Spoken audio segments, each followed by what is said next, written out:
Hello बच्चों, कैसे हैं आप सब लोग। आज हम लोग स्टार्ट करने वाले हैं क्लास 12th का पहला चैप्टर और हमारे पहले चैप्टर का नाम है इलेक्ट्रिक चार्ज एंड फील्ड। तो बच्चों, फील्ड की बात तो हम लोग बाद ही में करेंगे। आज हम लोग केवल स्टार्ट करेंगे इलेक्ट्रिक चार्ज, क्योंकि फील्ड बहुत आगे तक चला जाएगा और एक ही लेक्चर में फील्ड तक की बात कर पाना पॉसिबल नहीं है।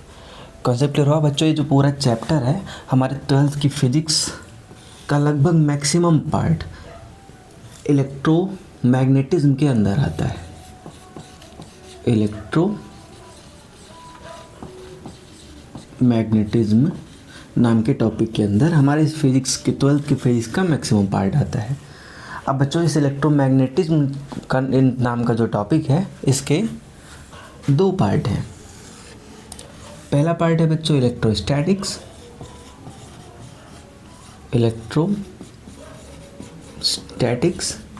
और बच्चों, इस टॉपिक का जो दूसरा पार्ट है वो है इलेक्ट्रो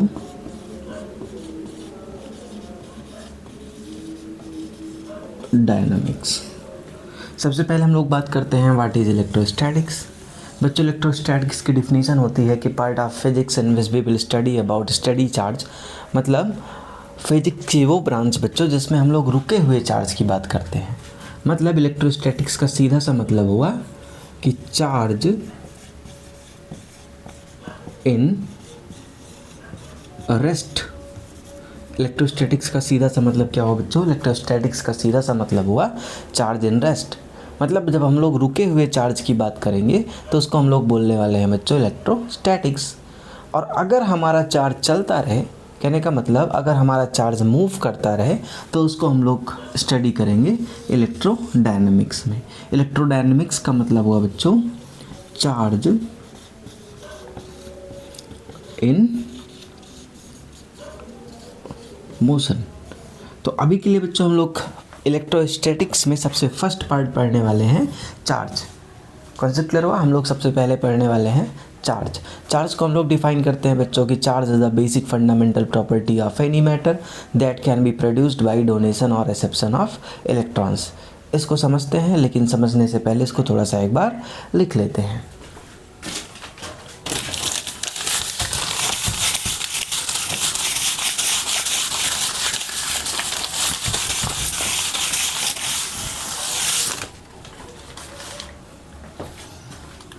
हम लोग पढ़ने वाले हैं बच्चों चार्ज के बारे में। तो सबसे पहले हम लोग लिखते हैं चार्ज की definition.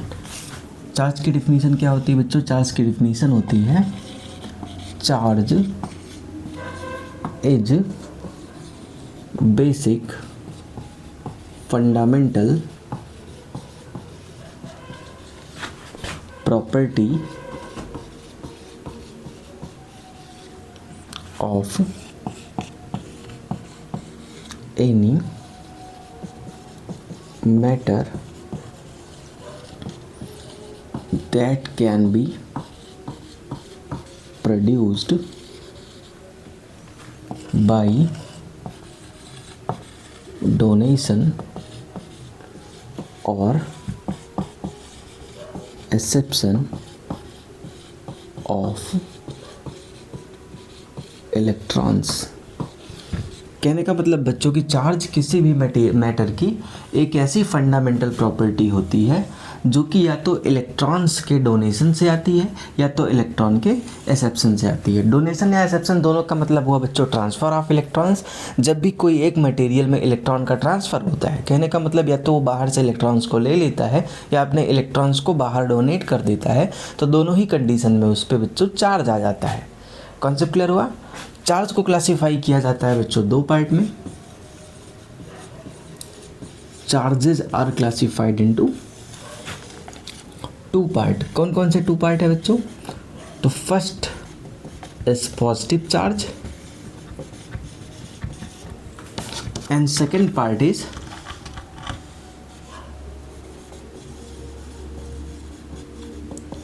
Negative charge. First, we need to know about what is positive charge.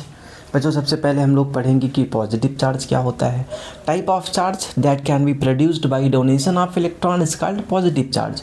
बच्चों जब कोई भी ऑब्जेक्ट या कोई भी मटेरियल अपने इलेक्ट्रॉन्स को डोनेट कर देता है तो उस पर पॉजिटिव चार्ज आता है, क्योंकि इलेक्ट्रॉन्स के डोनेशन की वजह से नेगेटिव चार्ज में कमी आती है, जिसकी वजह से वो पॉजिटिव चार्ज गेन कर लेता है। कॉन्सेप्ट क्लियर हुआ। और अगर पूछा जाए कि व्हाट इज़ नेगेटिव चार्ज, तो इसको हम लोग डिफाइन कर पाएंगे कि type of charge that can be produced by exception of electrons.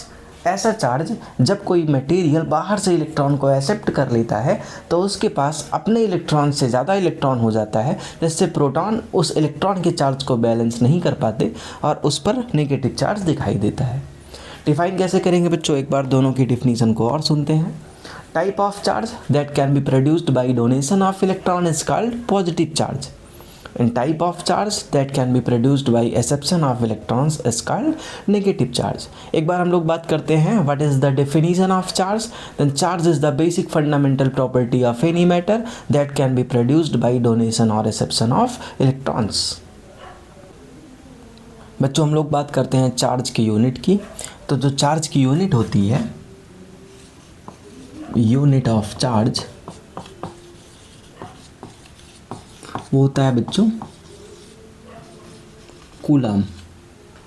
इसको रिप्रेजेंट करते हैं कैपिटल सी से। कॉन्सेप्ट क्लियर हो बच्चों। चार्ज को रिप्रेजेंट किया जाता है क्यू से। कॉन्सेप्ट क्लियर हुआ बच्चों। जो चार्ज है उसको क्यू से रिप्रेजेंट किया जाता है। चार्ज की यूनिट कूलम होती है और कूलम को सी से रिप्रेजेंट करते हैं। इसके साथ साथ बच्चों हम लोगों को एक बात और ध्यान देना होगा कि चार्ज जो है वो एक स्केलर क्वांटिटी है। कॉन्सेप्ट क्लियर हुआ। चार्ज कैसी क्वांटिटी है बच्चों? चार्ज है एक स्केलर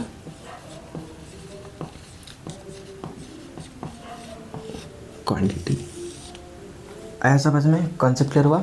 यहाँ पर हम लोगों ने बच्चों एक ऐसी बात की है फंडामेंटल प्रॉपर्टी। यहाँ पर हम लोगों ने बच्चों बात की है फंडामेंटल प्रॉपर्टी की। चार्ज के साथ साथ किसी भी मैटर में एक और फंडामेंटल प्रॉपर्टी होती है और वो है मास। कॉन्सेप्ट क्लियर हुआ? कोई दिक्कत? एक बार हम लोग बात करते हैं कि what is the major difference between charge and mass. हम लोग पढ़ना स्टार्ट करते हैं। Difference between charge and mass. बच्चों चार्ज और मास में कुछ सिमिलरिटी भी है, जैसे कि दोनों ही फंडामेंटल प्रॉपर्टी हैं किसी भी मैटर की, दोनों ही फंडामेंटल प्रॉपर्टी हैं, लेकिन कुछ डिफरेंस भी है और उन डिफरेंसेस को हम लोग थोड़ा सा समझेंगे। जैसे हम लोग सबसे पहले बात करते हैं चार्ज की। तो बच्चों चार्ज जो होता है वो होता है पॉजिटिव एंड नेगेटिव, लेकिन जब बच्चों हम लोग बात करते हैं मास की तो मास होता है ऑलवेज पॉजिटिव। भाई हम लोगों ने कभी ये थोड़ी सुना है कि किसी भी ऑब्जेक्ट का मास -5 किलोग्राम है या किसी भी ऑब्जेक्ट का मास -3 किलोग्राम है। हम लोगों ने सुना है कि mass of object is equal to 3 kilogram ना। ये थोड़ी सुने होंगे कि भाई mass of object is equal to -2 kilogram, -3 kilogram. तो हम लोगों ने क्या सीखा कि जो मास होता है वो हमेशा पॉजिटिव होता है, लेकिन जो चार्ज है वो किसी भी ऑब्जेक्ट पे पॉजिटिव भी हो सकता है और किसी भी ऑब्जेक्ट पे नेगेटिव भी हो सकता है। तो बच्चों ये सबसे पहला डिफरेंस हो गया। दूसरा डिफरेंस क्या है कि charge is always transfer with mass. बच्चों जब भी चार्ज का ट्रांसफ़र होता है तो मास का भी ट्रांसफ़र होता है। कॉमन सेंस लगाओ भाई कि इलेक्ट्रॉन के पास कुछ ना कुछ मास होता है, अगर वो चला जाएगा, कॉन्सेप्ट क्लियर हो, अगर किसी ऑब्जेक्ट में पॉजिटिव चार्ज आया मतलब इलेक्ट्रॉन निकल गया, तो जितने इलेक्ट्रॉन निकले होंगे, कॉन्सेप्ट क्लियर हो रहा है ना, उन सबका मास ऑब्जेक्ट में से कम हो जाएगा और इलेक्ट्रॉन का गेन होगा, तो इलेक्ट्रॉन अपने साथ अपना मास भी तो लेकर के आएगा। तो इससे हमको ये पता चलता है कि जब भी किसी ऑब्जेक्ट पे चार्ज आता है तो उसके साथ साथ मास का भी ट्रांसफ़र होता है। चार्ज के ट्रांसफ़र होने पर मास का भी ट्रांसफ़र होता है। कॉन्सेप्ट क्लियर हो बच्चों? चार्ज के ट्रांसफ़र होने पर मास का भी ट्रांसफ़र होता है, लेकिन इसका उल्टा नहीं होता। भाई ज़रूरी थोड़ी है कि मास का ट्रांसफ़र हो तो चार्ज भी आ जाए, लेकिन चार्ज का जब भी ट्रांसफ़र होगा तो मास 100% आएगा। कॉन्सेप्ट क्लियर हुआ? कोई दिक्कत? तो यहाँ पे हम लोग क्या लिखेंगे कि it is not compulsory in the case of mass. भाई मास के केस में ये कंपल्सरी नहीं है। कॉन्सेप्ट क्लियर हुआ? कोई दिक्कत? समझ में आ रहा है बच्चों ना? तीसरा डिफरेंस क्या है? तीसरा और सबसे major difference, charge do not depend on velocity of object. बच्चों किसी भी ऑब्जेक्ट पे अगर मान लो कुछ अमाउंट ऑफ चार्ज है और वो ऑब्जेक्ट मोशन की स्टेट में है या रेस्ट की स्टेट में है या उसकी वेलोसिटी बदल रही है, तो ऑब्जेक्ट पे जो चार्ज होता है वो ऑब्जेक्ट की वेलोसिटी पे डिपेंड नहीं करता। कॉन्सेप्ट क्लियर हुआ? लेकिन बच्चों ध्यान रहे कि जो ऑब्जेक्ट का मास होता है, ऑब्जेक्ट का मास एक वेरिएबल क्वांटिटी है और ये ऑब्जेक्ट की वेलोसिटी पे डिपेंड करता है। कॉन्सेप्ट क्लियर हुआ? बच्चों क्लास 11th में आप लोगों ने एक फार्मूला पढ़ा होगा और वो फार्मूला क्या है? m equal to m0 divide by √1 minus v² upon c²।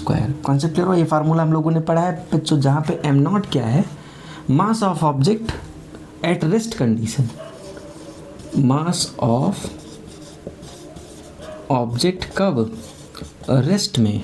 m क्या है बच्चों? m है इफेक्टिव मास। c क्या है बच्चों? c है स्पीड ऑफ लाइट। और v क्या है बच्चों? v है velocity of object. Concept clear हुआ? कोई दिक्कत? अच्छा, हम लोगों ने छोटी क्लास में इसको नहीं पढ़ा होगा। छोटी क्लास में इसलिए हम लोग इसको नहीं पढ़ते, और वहाँ पर इफेक्टिव मास जो रेस्ट में मास होता है उसके बराबर इसलिए माना जाता है क्योंकि किसी भी ऑब्जेक्ट में जिसके पास मास होता है बच्चों, उसकी वेलोसिटी v जो होती है वो कभी भी स्पीड ऑफ लाइट c के बराबर नहीं होती। वो उससे बहुत ज़्यादा छोटी होती है।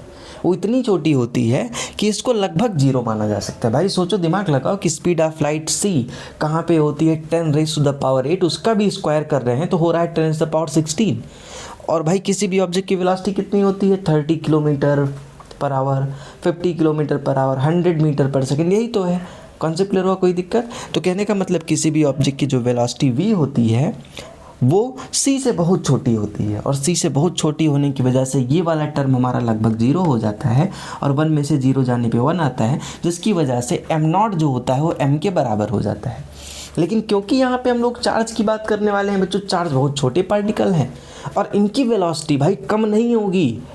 कॉन्सेप्ट क्लियर हो? हम लोग पढ़ रहे हैं क्वांटम लेवल पे फिजिक्स को। यहाँ पे इन छोटे पार्टिकल्स की वेलोसिटी बहुत ज़्यादा होगी और यहाँ पे भाई v जो है वो c से थोड़ा बहुत छोटा हो सकता है, और जैसे कई केस में तो लगभग बराबर होगा। ऐसे मान लो बच्चों गामा रेडिएशन है तो भाई गामा रेज में जो v होता है वो c के बराबर होता है। कॉन्सेप्ट क्लियर हुआ? जो गामा रेज की वेलोसिटी होती है वो स्पीड ऑफ लाइट के बराबर होती है। ऐसे कंडीशन में बच्चों इफेक्टिव मास जो होता है वो चेंज होगा। रेस्ट पे पार्टिकल का मास कुछ और होगा और मोशन की स्टेट में पार्टिकल का मास कुछ और होगा। तो बच्चों हम लोगों ने क्या सीखा कि मास एक ऐसी क्वांटिटी है, या मास मैटर की एक ऐसी क्वांटिटी है जो कि वेलोसिटी के साथ बदलती है। कॉन्सेप्ट क्लियर हुआ?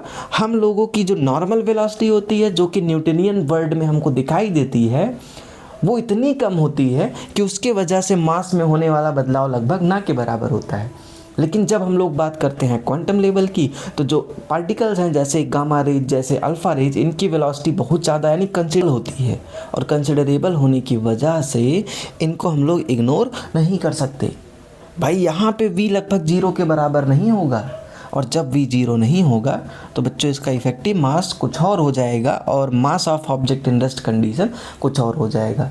तो हम लोगों ने क्या सीखा? हम लोगों ने सीखा कि मास एक ऐसी फंडामेंटल क्वांटिटी है जो वेलोसिटी पे डिपेंड करती है, जबकि चार्ज एक ऐसी फंडामेंटल प्रॉपर्टी है जिसका वेलोसिटी से कोई लेना देना नहीं होता है। बच्चों हम लोग बात करने वाले हैं law of conservation of charge की। कॉन्सेप्ट करवा? Law of conservation of charge क्या है? इस लॉ के according charge neither created nor destroyed. आया समझ में? मतलब चार्ज को ना तो क्रिएट किया जा सकता है ना ही डिस्ट्रॉय किया जा सकता है। For any isolated material net charge of material always remain conserved. मतलब किसी आइसोलेटेड मटेरियल के लिए बच्चों जो नेट चार्ज होता है वो हमेशा कंजर्व होता है। इसको एक बार लिख लेते हैं फिर समझते हैं। हम लोग क्या पढ़ने वाले बच्चों? हम लोग पढ़ने वाले हैं law of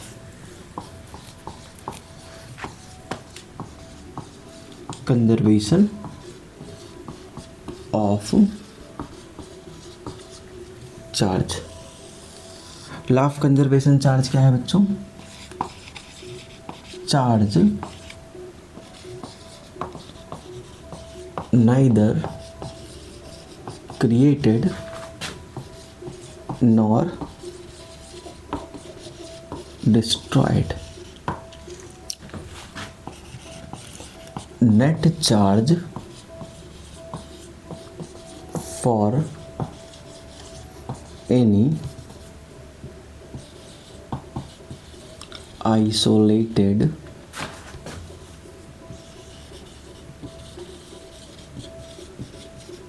material always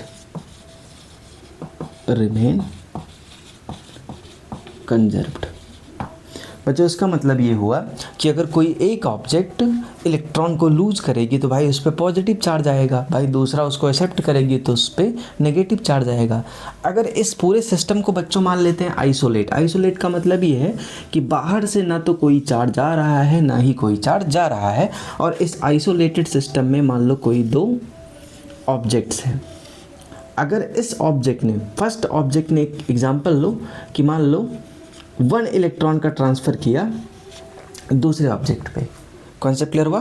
first object ने 1 इलेक्ट्रॉन का ट्रांसफ़र किया दूसरे ऑब्जेक्ट पे, तो बच्चों फर्स्ट वाले ऑब्जेक्ट पे कितना चार्ज आएगा? क्योंकि यहाँ से ट्रांसफ़र हुआ है तो इस फर्स्ट ऑब्जेक्ट पे चार्ज आएगा +1.6 इंटू 10⁻⁻19 कूलम।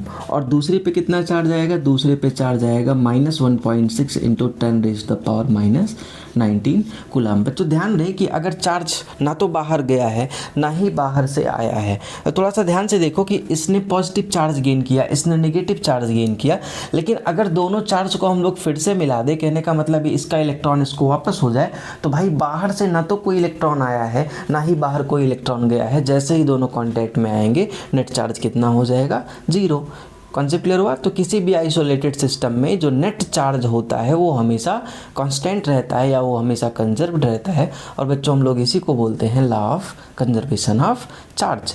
कॉन्सेप्ट क्लियर हुआ? कोई दिक्कत? जैसे एक कॉमन सा और एग्जांपल लेते हैं, इसको एक क्वेश्चन की मदद से समझते हैं।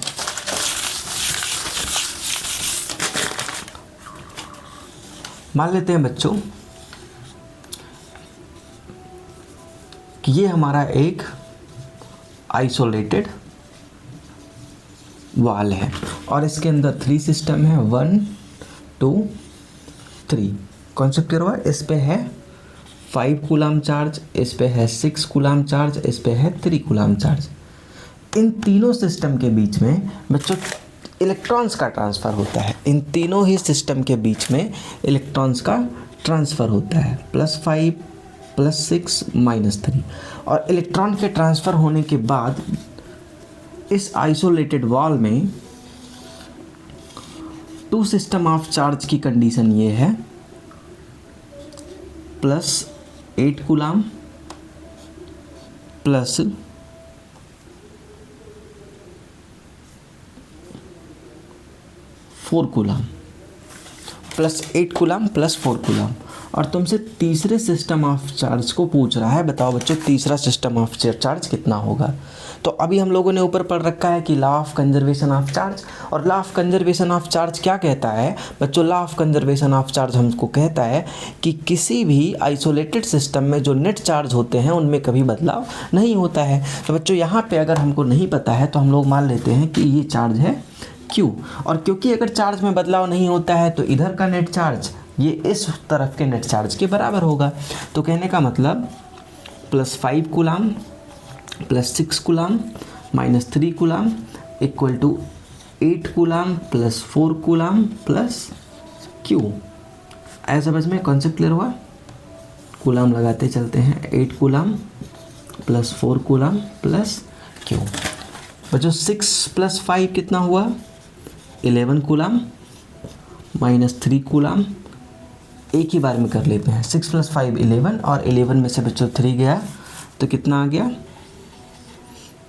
8 कूलाम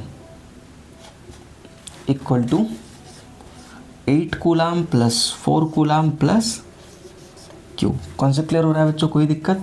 8 से 8 ख़त्म हुआ और 4 कूलाम को इधर करोगे तो बच्चों क्यू की वैल्यू क्या आ जाएगी? क्यू की वैल्यू आ जाएगी -4 कूलाम। ऐसा समझ में? कॉन्सेप्ट क्लियर हुआ? कोई दिक्कत? इस तरीके के क्वेश्चन हमारे सॉल्व होते हैं law of conservation of charge से। हम लोग एक बार चेक करेंगे तो इधर टोटल नेट चार्ज कितना है? 6 + 5 11 और 11 में से 3 गया तो 8। इधर चेक करेंगे 8 + 4 12 और 12 में से 4 गया तो 8। तो लॉ ऑफ चार्ज कंजर्वेशन क्या कहता है कि किसी भी आइसोलेटेड सिस्टम के लिए जो नेट चार्ज होता है वो कभी भी बदलता नहीं है। कॉन्सेप्ट क्लियर हुआ? बच्चों हम लोग अगला टॉपिक पढ़ने वाले हैं क्वांटाइजेशन ऑफ चार्ज। यहाँ पे एक वर्ड है बच्चों, क्वांटाइजेशन। क्वांटाइजेशन क्या होता है? क्वांटाइजेशन को हम लोग कुछ इस तरह से समझते हैं कि everything that is present in a fix state, everything that is present in fix amount is called quantized amount.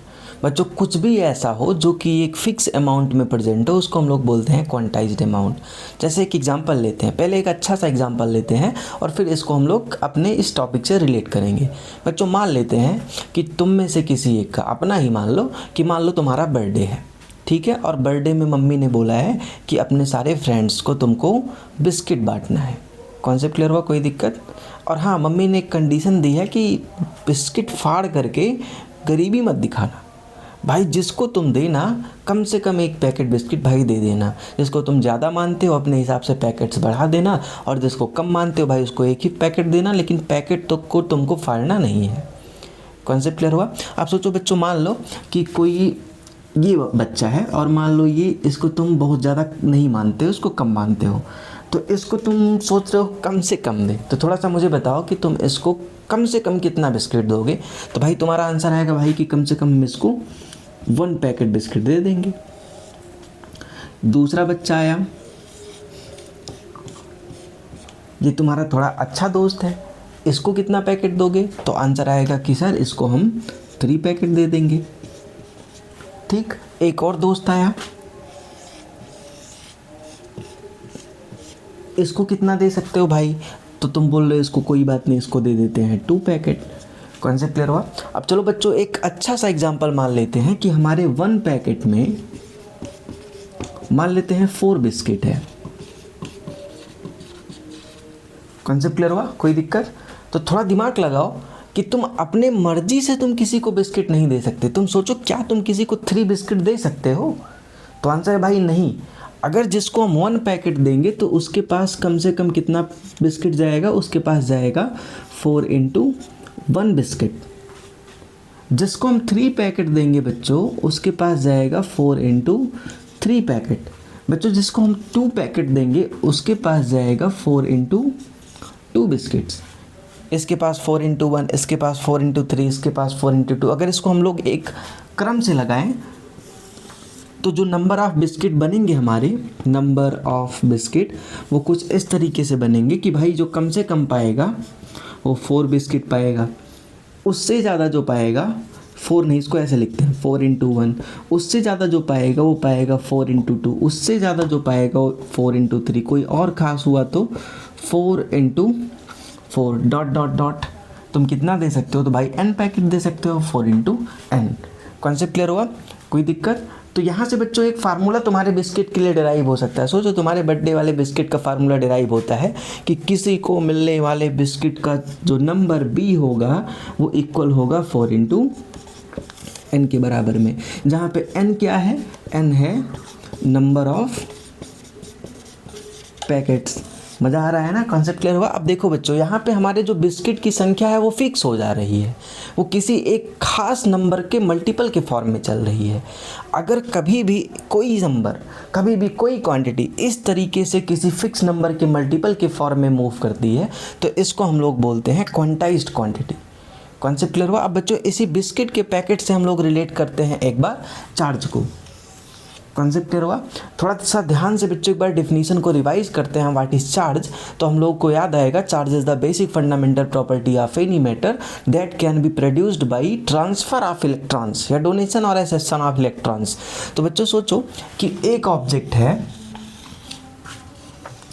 और एक और है, अगर एक इलेक्ट्रॉन्स को डोनेट करेगा दूसरा एक्सेप्ट करेगा तो ही तो चार्ज आएगा। एक डोनेट करेगा दूसरा एक्सेप्ट करेगा तो ही क्या आएगा, चार्ज आएगा।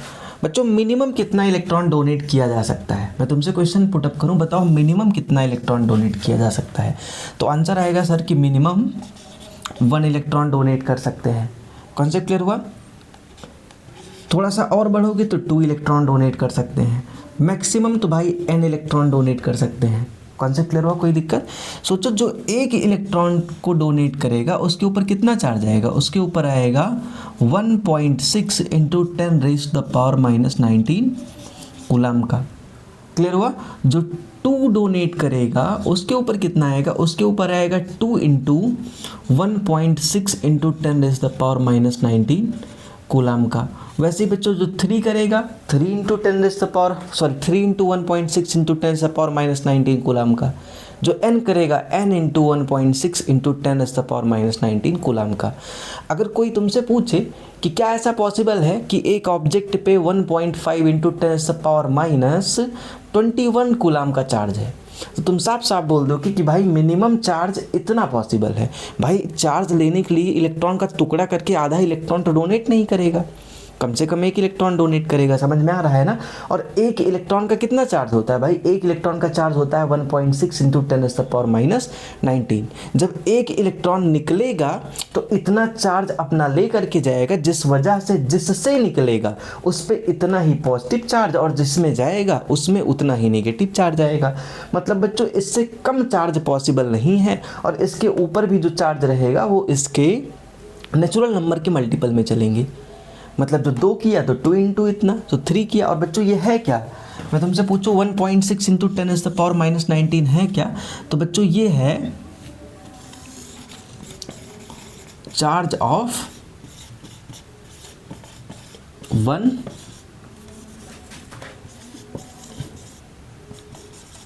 इलेक्ट्रॉन। क्या है बच्चों, ये है चार्ज ऑफ 1 इलेक्ट्रॉन। इस तरीके से अगर मैं तुमसे पूछूं कि इलेक्ट्रॉन के ट्रांसफ़र की वजह से किसी भी ऑब्जेक्ट पे कितना चार्ज आ सकता है, तो तुम साफ साफ बोल सकते हो कि किसी भी इलेक्ट्रॉन पे जो आने वाला चार्ज है वो होगा Q equal to N into e. Concept clear हो बच्चों? कहाँ से आया, देखो यहाँ से 1 इलेक्ट्रॉन के लिए 1 इंटू ई। भाई ई क्या है 1.6 इंटू 10⁻⁻19। 2 के लिए 2 इंटू ई, 3 के लिए 3 इंटू ई और n चार्ज के लिए n इंटू ई। तो यहाँ पे बच्चों एक फार्मूला जनरेट होता है कि Q equal to n e, जहाँ पे n क्या है, तो बच्चों n है number of electrons that are donated और एक्सेप्टेड। n क्या है बच्चों, n is the number of electron that is donated और एक्सेप्टेड। और e क्या है, तो बच्चों e है चार्ज ऑफ 1 इलेक्ट्रॉन, जो कि होता है 1.6 इंटू 10⁻⁻19 कूलम। तो मेरे अकॉर्डिंग क्वांटाइजेशन ऑफ चार्ज समझ में आया होगा बच्चों। जैसे एक पैकेट बिस्किट में तुम मिनिमम दे रहे थे तो 4 गया, मतलब 4 इंटू 1, 2 पैकेट पे 4 इंटू 2, 3 पैकेट पे 4 इंटू 3। तो जिसमें जैसे एक पैकेट में 4 बिस्किट हैं, वैसे ही बच्चों एक इलेक्ट्रॉन पे 1.6 इंटू 10⁻⁻19 कूलम चार्ज है। कॉन्सेप्ट क्लियर हो? Packet, electron, biscuit, charge. Feel आया ना? तो एक पैकेट गया मतलब 4 बिस्किट गया, वैसे एक इलेक्ट्रॉन गया तो 1.6 इंटू 10⁻⁻19 कूलम चला गया। बात समझ में आया? 3 बिस्किट देना पॉसिबल नहीं क्योंकि पैकेट खोल नहीं सकते। वैसे ही 1.6 इंटू 10⁻⁻19 से कम देना पॉसिबल नहीं क्योंकि मिनिमम 1 इलेक्ट्रॉन जाएगा। 1 के बाद कितना जाएगा बच्चों, दूसरी पैकेट जाएगी। तो भाई 4 तो एक में गया, 4 दूसरे में गया, टोटल कितना हो गया 8, मतलब 4 इंटू 2। तो वैसे बच्चों 1 इलेक्ट्रॉन के बाद दूसरा इलेक्ट्रॉन जाएगा, मतलब 1 इलेक्ट्रॉन का चार्ज इंटू 2। 3 के लिए 3 इंटू 1 इलेक्ट्रॉन का चार्ज, 4 के लिए 4 इंटू 1 इलेक्ट्रॉन का चार्ज, और बच्चों n के लिए n इंटू 1 इलेक्ट्रॉन का चार्ज। बात समझ में आया? कोई दिक्कत? तो मेरे अकॉर्डिंग आपको समझ में आया होगा क्वांटाइजेशन ऑफ चार्ज। बच्चों क्वांटाइजेशन ऑफ चार्ज के ऊपर एक क्वेश्चन करते हैं। क्वांटाइजेशन ऑफ चार्ज में हम लोगों ने अभी एक फार्मूला डिराइव किया, Q equal to n e, और बच्चों उसी फार्मूले के ऊपर एक अच्छा सा क्वेश्चन हमारे पास है। क्वेश्चन है how many electrons should removed from a piece of metal so it gain positive charge of 1.0 into 10⁻⁷ coulomb. बच्चों एक मेटल के पीस में से कितने इलेक्ट्रॉन हटाए जाएं कि वो पॉजिटिव चार्ज गेन कर ले, कितने अमाउंट का, 1.0 इंटू 10⁻⁷ कूलम का। हम लोगों को बच्चों पता है कि जब इलेक्ट्रॉन निकलेंगे तो ऑब्जेक्ट कौन सा चार्ज गेन करेगा, पॉजिटिव चार्ज गेन करेगा। इसको हम लोग कुछ इस तरीके से सॉल्व करेंगे कि let n electrons should be removed, कि मान लो बच्चों कि n इलेक्ट्रॉन हटाए जाने चाहिए। इतना चार्ज गेन करने के लिए कितने इलेक्ट्रॉन हटाए जाने चाहिए, n इलेक्ट्रॉन हटाए जाने चाहिए। तो हम लोगों ने अभी फार्मूला क्या डिराइव किया था, n इक्वल टू क्यू या Q equal to n e. बच्चों n इलेक्ट्रॉन हटाए जाने चाहिए थे, तो यहाँ पे ध्यान से देखो n इक्वल टू क्या बनेगा, E को हम लोग उधर ले जाएंगे तो n equal to q by e. बगल सॉल्व करते हैं। n इक्वल टू क्यू की वैल्यू कितनी है बच्चों, Q की वैल्यू है 1.0 इंटू 10⁻⁷ डिवाइड बाई यू। एक इलेक्ट्रॉन का चार्ज 1.6 इंटू 10⁻⁹। पहले बच्चों 10⁻⁷ को सॉल्व कर लेते हैं। 10⁻⁷, 10⁻⁻19, बच्चों -19 ऊपर जाएगा तो बनेगा +19, और +19 में से 7 माइनस होगा तो आंसर आ जाएगा 10⁻12। कॉन्सेप्ट क्लियर हुआ बच्चों। यहाँ ध्यान से देखो 1.0 और कितना है, डिवाइड बाई 1.6। 1.0 डिवाइड बाई 1.6 बच्चों इसको हम लोग लिख सकते हैं 10/16, और जब हम लोग 16 को 10 से डिवाइड करेंगे तो आंसर कितना आएगा, यहाँ पे 0 लगेगा, 0 6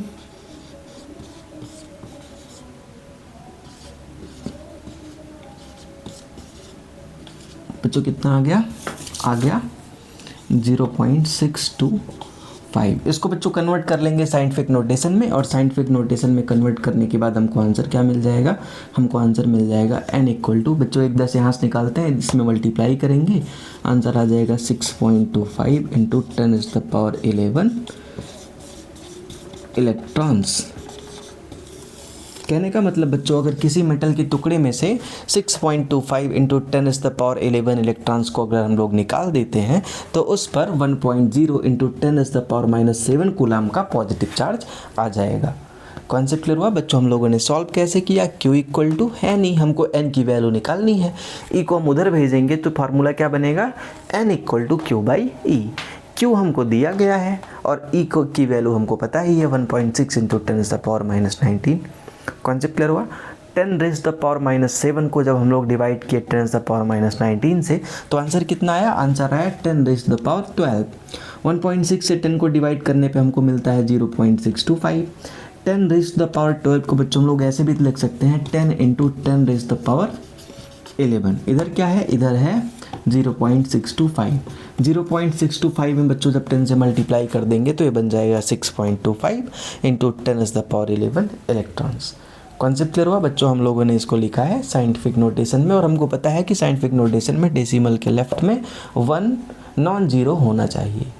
तो ये था हमारा एक क्वेश्चन जो कि बेस्ड था law of conservation of charge पे। बच्चों इसके बाद हम लोग पढ़ने वाले हैं अगला टॉपिक, चार्जिंग। समझ में आ रहा है ना, चार्जिंग नाम से ही बच्चों देखो फील आ रहा है। चार्जिंग को हम लोग कैसे डिफाइन करेंगे, process of gaining charge by any object is called charging. कहने का मतलब बच्चों कि चार्ज को गेन करने का प्रोसेस। कॉन्सेप्ट क्लियर हो, जब कोई ऑब्जेक्ट चार्ज को गेन कर रहा होता है तो इसको हम लोग क्या बोलेंगे, इस प्रोसेस को बोलेंगे चार्जिंग। ठीक, कोई दिक्कत, एक बार और डिफाइन करते हैं और फिर लिखते हैं। Process of gaining charge by any object is called charging. पहले बच्चों इसको लिख लेते हैं। Process of gaining charge by any object is called charging. किसी ऑब्जेक्ट में बच्चों जो चार्ज गेन करने का प्रोसेस होता है उसको क्या कहते हैं, उसको कहते हैं चार्जिंग। ठीक बच्चों, चार्जिंग 3 मेथड से की जा सकती है। किसी भी ऑब्जेक्ट को 3 तरीके से चार्ज गेन कराया जा सकता है, और वो 3 तरीके क्या हैं बच्चों, वो 3 तरीके हैं चार्जिंग बाई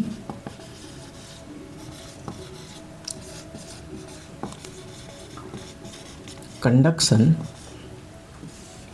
दूसरा है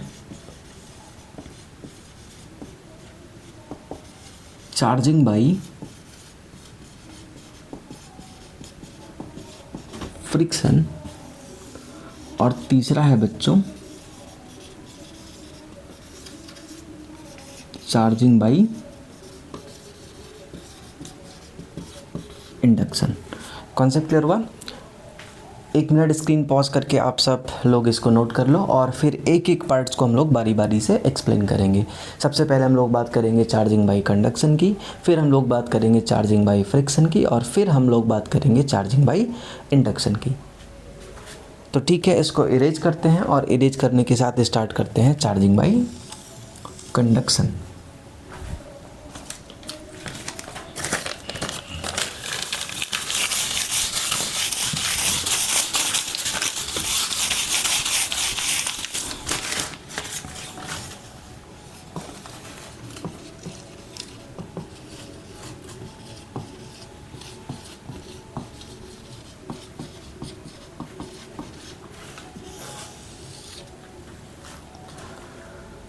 बच्चों, चार्जिंग बाई कंडक्शन क्या है, इसको थोड़ा सा समझते हैं। चार्जिंग बाई कंडक्शन को हम लोग डिफाइन कैसे करते हैं कि if a charge object is get contacted with uncharge body and if both are conductor then uncharge body gain same amount of same charge, this process is called charging by conduction. कहने का मतलब बच्चों कि मान लो कि एक object है और ये चार्ज्ड है, इस पे बच्चों 3 कूलाम का पॉजिटिव चार्ज है, कन्फर्म हुआ ना। और एक और ऑब्जेक्ट है, इस पे कोई चार्ज नहीं है, ये एक अनचार्ज्ड बॉडी है और ये एक चार्ज्ड बॉडी है। कॉन्सेप्ट क्लियर हुआ? और अगर दोनों को ही आपस में कांटेक्ट करा दिया जाए, क्लियर हुआ? तो हम लोग डिफाइन कैसे कर रहे हैं कि if uncharged body is get contacted with charge body, मतलब एक अनचार्ज्ड बॉडी है, क्लियर हुआ, और इसको एक चार्ज्ड बॉडी से कांटेक्ट करा दिए। अगर दोनों का ही साइज सेम है और दोनों ही कंडक्टर हैं, तो भाई इस चार्ज्ड बॉडी में से अनचार्ज्ड बॉडी में चार्ज कंडक्ट कर जाएगा, और ये अनचार्ज्ड बॉडी भी सेम 3 कूलाम का पॉजिटिव चार्ज गेन कर लेगी। बात समझ में आया बच्चों? कि मतलब एक अनचार्ज बॉडी को दूसरे चार्ज बॉडी से कांटेक्ट कराए, तो कांटेक्ट होने पे चार्ज्ड बॉडी में से चार्ज कंडक्ट करके अनचार्ज्ड बॉडी में चला गया। कॉन्सेप्ट क्लियर हुआ? समझ में आ रहा है ना? लेकिन ध्यान दें बच्चों कि ये प्रोसेस तभी होगा कि जब हमारी दूसरी बॉडी भी सेम साइज़ की और कंडक्टर हो। क्लियर हुआ? अगर तो हमारी दूसरी बॉडी इंसुलेटर हुई तो भाई चार्ज कंडक्ट नहीं होगा। अगर चार्ज कंडक्ट होता है और दूसरी ऑब्जेक्ट सेम चार्ज गेन कर लेती है, तो इस तरीके की चार्जिंग को हम लोग बोलते हैं charging by conduction. Concept clear हुआ? इसको डिफाइन कैसे करेंगे कि if any uncharged body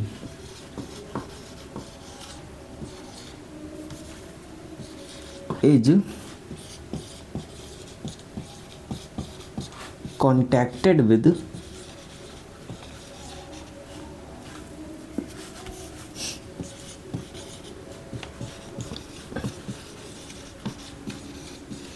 charged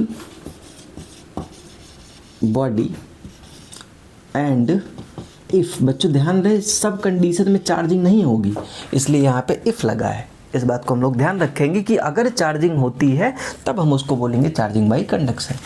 And if uncharged object gain same amount of same charge,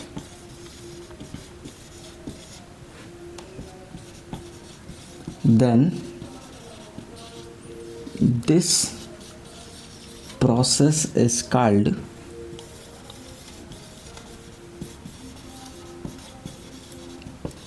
charging by conduction. बच्चों हमको यहाँ पे ध्यान देना पड़ेगा कि जो हमारी अनचार्ज्ड ऑब्जेक्ट होती है वो सेम चार्ज गेन करती है और सेम अमाउंट में चार्ज गेन करती है। मतलब बच्चों अगर चार्ज ऑब्जेक्ट पे पॉजिटिव चार्ज है तो कांटेक्ट होने के बाद अनचार्ज्ड ऑब्जेक्ट पे भी चार्जिंग के बाद पॉजिटिव चार्ज ही आएगा, निगेटिव नहीं आएगा। और जिस अमाउंट में चार्ज ऑब्जेक्ट पे है उसी अमाउंट में अनचार्ज बॉडी पर भी आता है। कॉन्सेप्ट क्लियर हुआ? और इस तरीके की चार्जिंग को हम लोग बोलते हैं चार्जिंग बाई कंडक्शन। बात समझ में आया? इसको लिखना चाहो बच्चों तो स्क्रीन पॉज करके लिख सकते हो। हम लोग स्टार्ट करते हैं इसके बाद charging by friction.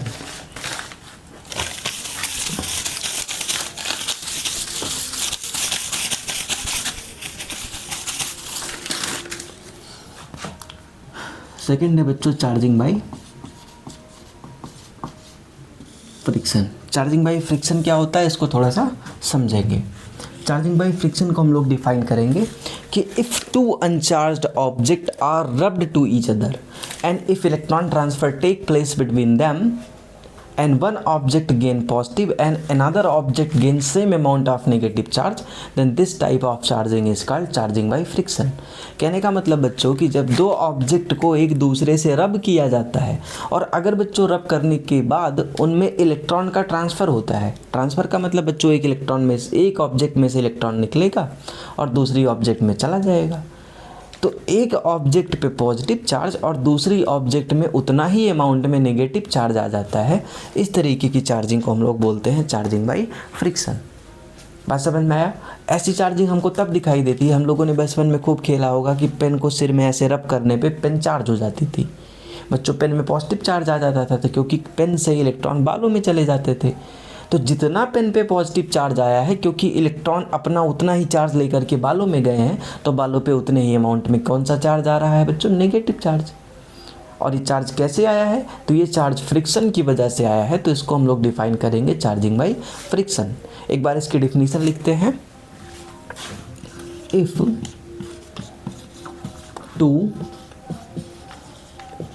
Uncharged objects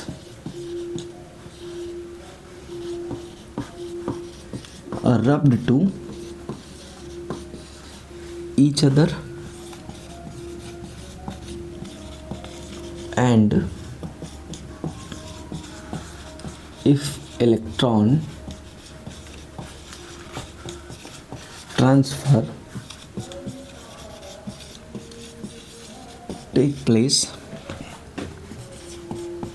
between them, then one object gain positive and another gain same amount of negative charge। Concept clear हुआ बच्चों? This type of charging is called charging by friction. इस तरीके की charging को हम लोग क्या बोलते हैं? इस तरीके की चार्जिंग को हम लोग बोलते हैं चार्जिंग बाई फ्रिक्शन। इसको मैं नहीं लिख रहा हूँ बच्चों, इसमें आगे बढ़ा लेना। This type of charging is called charging by friction. जो लिखा है इसका मतलब भी समझ लो कि इफ़ टू अनचार्ज्ड ऑब्जेक्ट रब टू ईच अदर। बच्चों जैसे पेन में पहले से कोई चार्ज नहीं था, बालों में भी पहले से कोई चार्ज नहीं था, उनको रब किया गया, ठीक। And electron transfer take place between them, और उनके बीच में इलेक्ट्रॉन का ट्रांसफ़र हुआ। बच्चों उनके बीच में इलेक्ट्रॉन का ट्रांसफ़र हुआ तो जिसमें से निकला वो पॉजिटिव चार्ज गेन किया और जिसमें गया उसने नेगेटिव चार्ज गेन किया। कॉन्सेप्ट क्लियर हुआ? इस तरीके की चार्जिंग को हम लोग क्या बोलते हैं? Charging by friction. इसका और एग्जाम्पल लेना चाहो बच्चों तो जैसे मान लो कोई ग्लास रॉड है, कांच की बनी हुई रॉड, अगर उसको हम लोग सिल्क क्लॉथ से रब कर दें तो चार्जिंग बाई फ्रिक्शन की वजह से ग्लास रॉड पे पॉजिटिव चार्ज और सिल्क पे कौन सा चार्ज आ जाता है? Negative charge. अगर बच्चों अंबर स्टिक है और अगर उसको कैड स्किन से रब कर दें तो कैड स्किन पे आ जाता है नेगेटिव चार्ज और अंबर स्टिक पे आ जाता है पॉजिटिव चार्ज। बच्चों प्लास्टिक की चेयर पे कभी कभी हम लोग बैठते हैं तो हम लोग महसूस करते हैं कि जो हमारे ये छोटे छोटे बाल हैं ये सीधे एकदम होने लगते हैं, क्योंकि इनमें फ्रिक्शन की वजह से आ जाता है नेगेटिव चार्ज, और चेयर गेन कर लेती है पॉजिटिव चार्ज। तो ये सारी इंसिडेंट्स, ये सारी घटनाएं बच्चों चार्जिंग बाई फ्रिक्शन के एग्जाम्पल है। बात समझ में आया? इसके बाद हम लोग बात करने वाले हैं बच्चों चार्जिंग बाई इंडक्शन। इसको लिखना चाहो तो आप लोग लिख सकते हो।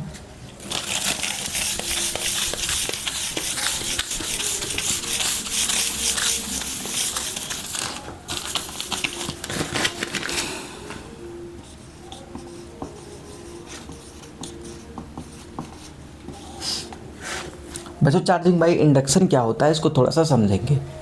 जब एक चार्ज ऑब्जेक्ट के पास में दूसरी अनचार्ज ऑब्जेक्ट को बच्चों लाया जाता है, तो जो अनचार्ज बॉडी है ये चार्ज बॉडी के बराबर ही लेकिन अपोजिट चार्ज गेन कर लेती है। ऐसे बच्चों इस पे 5 कूलाम का पॉजिटिव चार्ज है, जब इसके पास तुम दूसरी अनचार्ज बॉडी को लेके आओगे तो ये 5 कूलाम का ही लेकिन नेगेटिव चार्ज गेन कर लेगी, और इस तरीके की चार्जिंग को हम लोग बच्चों बोलते हैं चार्जिंग बाई इंडक्शन। इसको डिफाइन कैसे करते हैं कि if any uncharged body is brought near any charge body then uncharged body gain same amount of opposite charge. This process is called charging by induction. एक बार इसको लिखते हैं और फिर एग्जाम्पल समझते हैं। If one uncharged body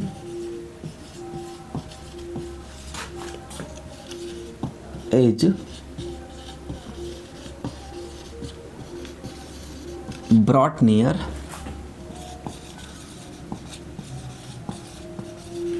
charged body, then uncharged body gain same amount of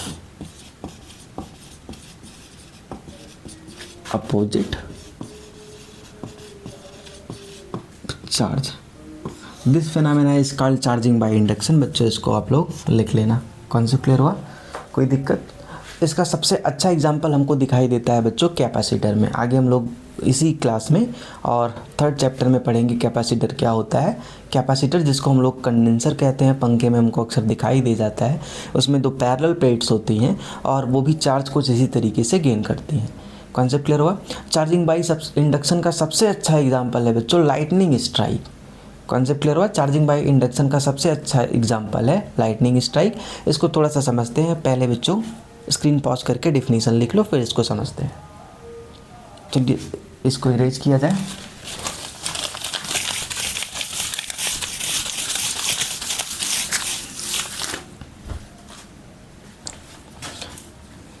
बच्चों होता क्या है कि बारिश के समय जो क्लाउड्स होते हैं, फ्रिक्शन की वजह से क्लाउड्स के जो सबसे अपर मोस्ट लेयर होता है, क्लाउड्स का सबसे अपर मोस्ट लेयर वो पॉजिटिवली चार्ज हो जाता है। कॉन्सेप्ट क्लियर हुआ?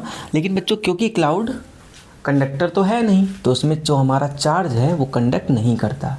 मतलब अपर लेयर पॉजिटिव चार्ज है लेकिन लोअर लेयर पॉजिटिव चार्ज नहीं होती। लेकिन बच्चों ध्यान से देखो तो यहाँ पे एक कंडीशन क्रिएट हो रही है कि अपर लेयर पॉजिटिव चार्ज है और लोअर लेयर अनचार्ज है। एक अनचार्ज बॉडी चार्ज बॉडी के पास लाई गई है। तो अभी हम लोगों ने पढ़ा कि if uncharge body is brought near any charge body then uncharge body gain same amount of opposite charge. तो होता क्या है बच्चों कि चार्जिंग बाई इंडक्शन की वजह से क्लाउड की निचली लेयर उतने ही मात्रा में नेगेटिव चार्ज को गेन कर लेती है। बात समझ में आया बच्चों? और जो हमारा क्लाउड है ये धरती के आसपास होता है। कन्फर्म हुआ? कोई दिक्कत? तो जो अर्थ का जो सबसे अपर मोस्ट सरफेस है, क्योंकि बच्चों क्लाउड की निचली लेयर नेगेटिव चार्ज है, तो चार्जिंग बाई इंडक्शन की वजह से बारिश के मौसम में तो धरती की सबसे ऊपरी सतह होती है ये गेन कर लेती है पॉजिटिव चार्ज। ये गेन कर लेती है बच्चों पॉजिटिव चार्ज। बात समझ में आया? और जब पॉजिटिव चार्ज बढ़ता है फ्रिक्शन की वजह से, जो चार्जिंग बाई इंडक्शन की वजह से नेगेटिव चार्ज बढ़ता है। और बच्चों जब चार्ज एक लिमिट को क्रॉस कर जाता है तो इससे बनने वाला फील्ड इतना ज़्यादा बढ़ जाता है कि उसको ट्रेवल करने के लिए कंडक्टर या इंसुलेटर की ज़रूरत नहीं होती।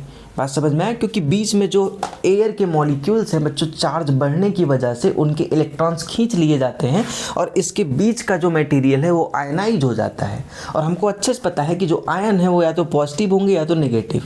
इसमें बनने वाला पॉजिटिव आयन माइनस की तरफ भागेगा, इलेक्ट्रॉन जो निकले हैं वो प्लस की तरफ भागेंगे, चार्ज मूव करना शुरू कर देंगे।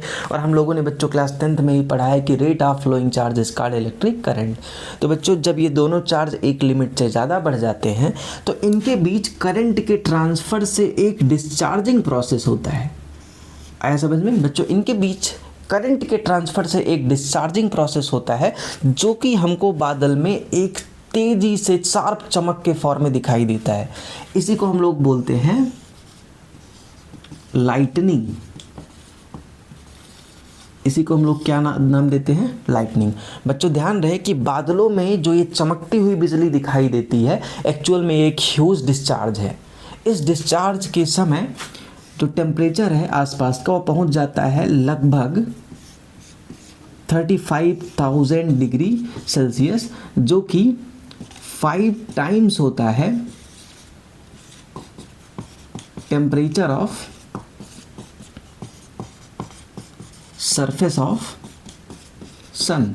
कॉन्सेप्ट क्लियर हो बच्चों? जब बिजली चमकती है तो उस बिजली में जो टेढ़ी मेढ़ी लकीरें दिखाई देती हैं उसका जो टेम्परेचर होता है वो सन के टेम्परेचर से सन के सतह के टेम्परेचर से लगभग 5 से 6 गुना ज़्यादा होता है।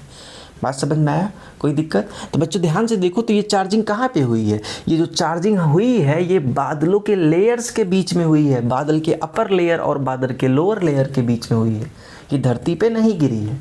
बात समझ में आया? कॉन्सेप्ट क्लियर हुआ? और बच्चों जब क्लाउड के निचले लेयर और धरती के बीच में चार्ज बढ़ जाता है तो अब की बार यही लाइटनिंग पास करती है क्लाउड के निचले लेयर से धरती के ऊपर, और ये विनाशकारी होती है हमारे ऊपर, घरों के ऊपर, पेड़ों के ऊपर अक्सर गिरती रहती है और जिससे बहुत सारे लोगों की जान जाती है, कई सारी फसलें नष्ट हो जाती हैं, कभी कभी आग लग जाती है जो कि हमको अक्सर दिखाई देती है। बात समझ में आया बच्चों? कॉन्सेप्ट क्लियर हुआ? एक और बात, जो पहाड़ होते हैं या बच्चों पहाड़ के अलावा जो ऊंचे पेड़ होते हैं या ऊंची इमारतें होती हैं उनके स्ट्रक्चर बादलों के ज़्यादा पास में होते हैं। बात समझ में आ रही है? और क्योंकि ऊंचे पेड़ और पहाड़ जो होते हैं वो बादलों के ज़्यादा पास में होंगे तो इन पे बच्चों चार्जिंग बाई इंडक्शन ज़्यादा होगा और इसलिए इन पे बिजली गिरना आम बात है। कॉन्सेप्ट क्लियर हुआ? तो यही रीज़न है बच्चों कि ऊंचे पेड़ों पर या ऊंचे पहाड़ों पर बिजली गिरना फ्रीक्वेंट है, मतलब आम बात है। बात समझ में आया? कॉन्सेप्ट क्लियर हुआ? एक बहुत इंपॉर्टेंट बात है बच्चों, इसको ज़रूर जानते रहना कि जब लाइटनिंग स्ट्राइक होती है तो जो हमको चमकती हुई बिजली दिखाई देती है जो कि बादलों के लेयर्स के बीच में होती है, इसको हम लोग नाम देते हैं सीट लाइटनिंग। ये वही बिजली है बच्चों जो कि चमकती हुई हमको दिखाई देती है लेकिन किसी के ऊपर नहीं गिरती क्योंकि ये क्लाउड्स के लेयर के बीच में रहती है। बात समझ में आया? और बच्चों ये जो क्लाउड के निचले लेयर से ज़मीन के ऊपर आकर के गिरती है और जो कि बहुत सारे लोगों की जान लेने का कारण बनती है, इसको हम लोग बच्चों बोलते हैं फॉर्क लाइटनिंग। तो बच्चों थंडर स्टॉर्म के समय में चमकने वाली बिजली या गिरने वाली बिजली जो भी हमको दिखाई देती है ये चार्जिंग बाय इंडक्शन का सबसे अच्छा एग्जाम्पल है। कॉन्सेप्ट क्लियर हुआ? हम लोगों के गांव में एक मिथ माना जाता है या हम लोगों के कंट्री में एक मिथ है कि ऐसे प्लांट जिसमें दूध होता है उसमें लाइटनिंग स्ट्राइक का खतरा ज़्यादा होता है। तो आप लोग पढ़ने वाले बच्चों और आप लोगों को पता है कि चार्जिंग बाय इंडक्शन डिस्टेंस कम होने के साथ साथ बढ़ता है। बादलों की जो दूरी होती है वो पहाड़ों से और ऊंचे पेड़ों से कम होती है, इसलिए वहाँ पर चार्जिंग बाय इंडक्शन ज़्यादा होता है जिसकी वजह से उन पर बिजली गिरने का खतरा सबसे ज़्यादा होता है। बात समझ में आया? तो मेरे अकॉर्डिंग आपको तीनों टाइप की चार्जिंग समझ में आ गई होगी। एक बार रिवाइज करते हैं। What is charging? तो process of gaining charge by any object is called charging. Charging can be done by charging by induction, charging by friction, charging by conduction. What is charging by conduction? If any uncharged body is get contacted with charged body, then uncharged body gains same amount of same charge, then this process is called charging by conduction. एक बार revise और करते हैं। What is charging by friction? If two uncharged body are rubbed to each other and if electron transfer take place between both object then such type of charging is called charging by friction. Concept clear? One more time. If two uncharged object are rubbed with each other, and if electron transfer take place between both objects, then one object gain positive charge and another object gain same amount of negative charge. This type of charging is called charging by friction. And what is charging by induction? If one uncharged object is brought near any charged body, then uncharged body gain same amount of opposite charge. This process is called charging by induction. और बच्चों charging by induction का सबसे अच्छा example आपके सामने है। कुछ और भी क्वेश्चन बच्चों, what is sheet lightning? Then type of lightning, a type of electric discharge that take place between layers of cloud is called sheet lightning. And type of electric discharge that take place between lower layer of cloud and a surface of earth is called fog lightning. Concept clear हुआ, समझ में आया? तो बच्चों आज की video बहुत ज़्यादा लंबी हो रही है, तो इतना हम लोग बनाते हैं पार्ट 1 में। इसका पार्ट 2 हम लोग जल्दी ही लेकर के आएंगे। तब तक के लिए पढ़ते रहो, एंजॉय करते रहो। Thank you. तब तक के लिए पढ़ते रहो, एंजॉय करते रहो। Thank you.